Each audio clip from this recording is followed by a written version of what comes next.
You are the worker and the author of creation. Neville Goddard. Have you ever felt, at some point in life, as if you were waiting for something, for someone, for a sign, for a twist of fate? As if there were a stage set, a grand show ready to begin, but the curtains never opened? As if life were on pause, waiting for the world to adjust, for conditions to improve, for the wind to blow in the right direction? But the brutal, simple, and liberating truth is that the world doesn't change first. You change first, and then the world bends to match your new frequency. Most people walk through life like sleepwalkers, trapped in the illusion that effects create causes. They look outward, to circumstances, and forget that the external world is just a mirror, impersonal, precise, unchanging until you change the internal reflection. This is the key that unlocks every door. Nothing changes out there until something changes within you. Neville Goddard used to say that you are both the worker and the author of creation, that the external world is your shadow. And how could the shadow move on its own if it is you who cast the light? See, the common mind believes that to change life, you need to change jobs, move to a new city, find a new partner, or get luckier. But it doesn't realize that the external world is not the starting point. It's the end point. It's the echo. It's the reflection of the image you hold within. You don't attract what you want. You attract what you are. Desire without identity is just an empty prayer. Thomas Edison didn't ask for light. He became the vision of light. Walt Disney didn't wait for the world to become magical. He created a world where magic was inevitable. Lincoln wasn't born with power. He was born with conviction. Jobs didn't follow trends. He listened to the sound of what didn't exist yet and had the courage to obey. These men didn't change the world because the world gave them permission. They changed the world because they had already changed within themselves long before anything happened. You carry that same spark. You possess that same fertile ground. But as long as you continue reacting to what is, you will keep recreating the same cycle. The true revolution begins when you stop reacting and start creating. You can pretend for a while. You can smile, affirm, repeat mantras. But the universe responds to vibration, not performance.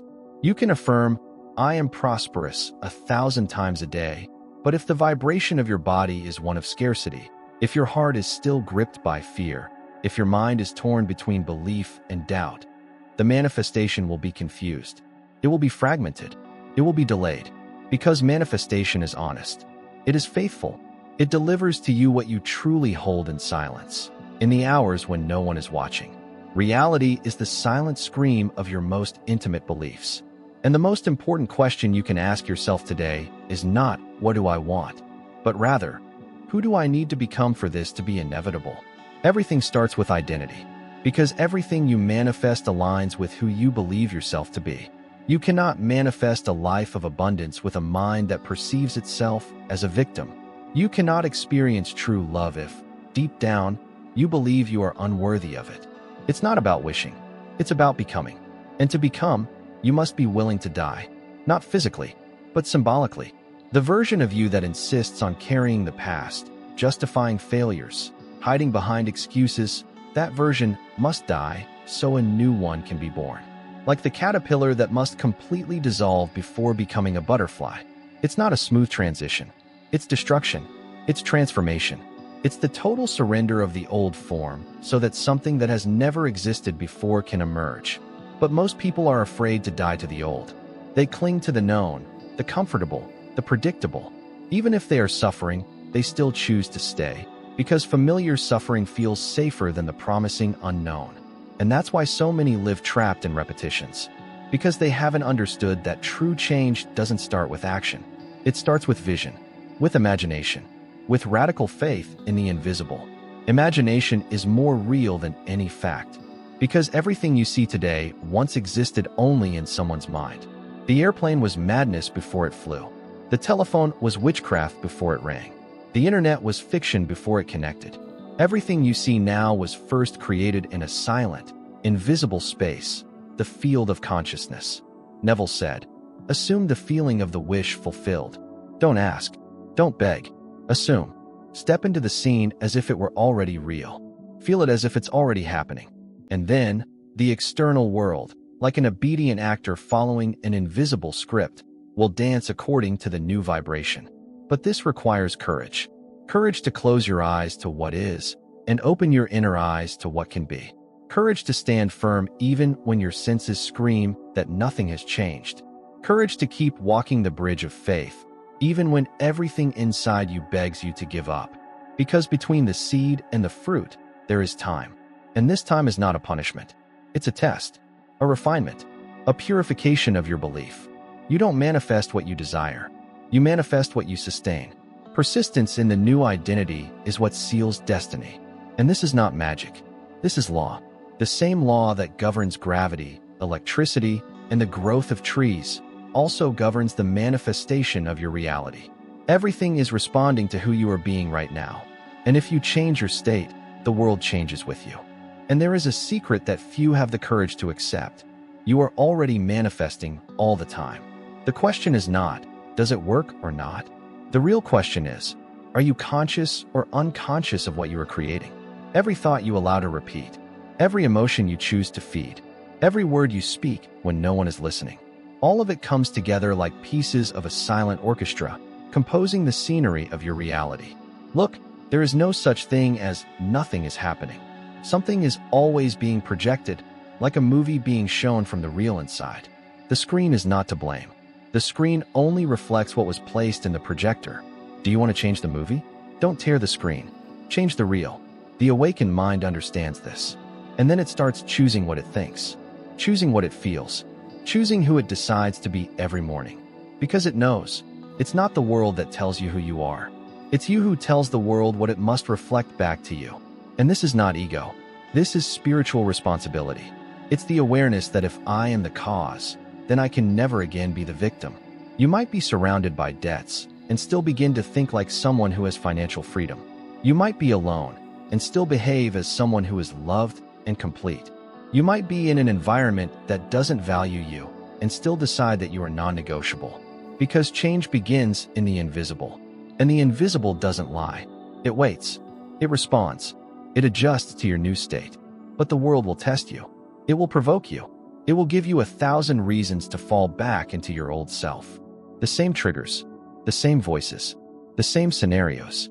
And in that moment, when everything inside of you wants to react the same old way, you must remember, I'm not here to repeat. I'm here to break through. Do you want a new result? Then you can't keep being the same equation. You need to shift the frequency. And frequency is a state. It's presence. It's a feeling fully assumed. You know what separates those who create extraordinary lives from those who live in loops? It's not talent. It's not luck. It's clarity. Clarity of who you are. Clarity of what you want. Clarity of what you refuse to accept ever again. Clarity is the blade that cuts through the noise. It's the light that burns away doubt. It's the sound that silences fear. When you have clarity, you don't negotiate with the old self. You look your former version straight in the eyes and say, "Thank you for bringing me this far.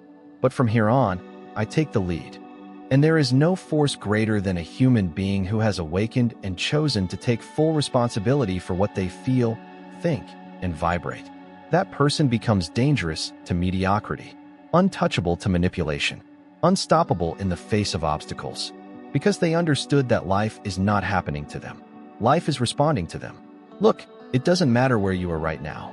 You could be at rock bottom, at the end of a relationship, at the bottom of your bank account, at the edge of your hope. But if, in this exact moment, you can stop, breathe, and assume a new identity, not as an escape, but as a decision, then you've already shifted the frequency. And the universe has no choice but to follow you. You don't need to see the entire path. You only need to take the first step with irrational, almost insane confidence. That's how great visionaries made history. They didn't have guarantees. They had vision. Henry Ford once said, "If I had asked people what they wanted, they would have said faster horses." But he saw cars, and the world had to catch up. You don't need the world to understand your vision. You need to understand it. You need to see it. You need to feel it before it happens. Vision is the seed. Feeling is the water. Action is the sunlight. And time. Time is the silent gardener watching closely to see if you truly deserve the harvest you claim to want. But be aware, action alone is not the secret. Millions act every day without consciousness, without alignment, without presence, and they live exhausted. Action without vision is noise. Action with identity is creation. You're not here to run faster. You're here to run right. Change the center of your action. Don't act to reach. Act as someone who already is. As someone who is simply walking towards what is already theirs by vibrational right. And then you stop chasing. You start attracting. Because your new identity becomes magnetic. The right people show up. The ideas arrive in silence. Opportunities find you without you having to prove anything to anyone. And all of this begins, not when you learn something new, but when you finally accept that you already are. You are already whole, already abundant, already powerful, already a creator. But to live this truth, you must abandon the story of limitation. The old narrative where you were small, rejected, forgotten, broken. That story may have been real, but it's no longer necessary. You can thank it, and then let it go. Because you can only carry one script at a time. Either you live as a creator, or you live as a consequence. And no one is going to change that for you. And maybe, right now, as you listen to this, something is awakening within you. A forgotten memory, an ancient fire, a spark that never went out. It was only asleep. It wasn't the world that blocked you. It wasn't the circumstances. It was only the old self, trying to protect itself from a power it could barely comprehend. But now, that old self has no more strength. Now you know. You know that you're no longer waiting for permission. You are the permission. You know that the life you desire is already waiting for you. But it can only move towards you when you take the first step within yourself. You are the portal. You are the source. You are the beginning of everything. And when you change from within, deeply, honestly, irrevocably, the entire world shifts to align with who you've become. This is the law. This is manifestation. And this is your moment. Now, take a deep breath. Feel this truth echo through every cell in your body. Feel what it's like to know, with no shadow of doubt, that nothing will ever be the same again. Because you've already started moving. And the universe is already bending in your direction. Now, share this video with someone you know needs to wake up. Subscribe to the channel if this message touched your soul. And write in the comments, with the full conviction of your new self. I am here to break through. Because a new life is not built with old words. It's built with non-negotiable declarations. And this is yours. The world has already changed. Because you changed first from within. And the impossible has already started to become inevitable.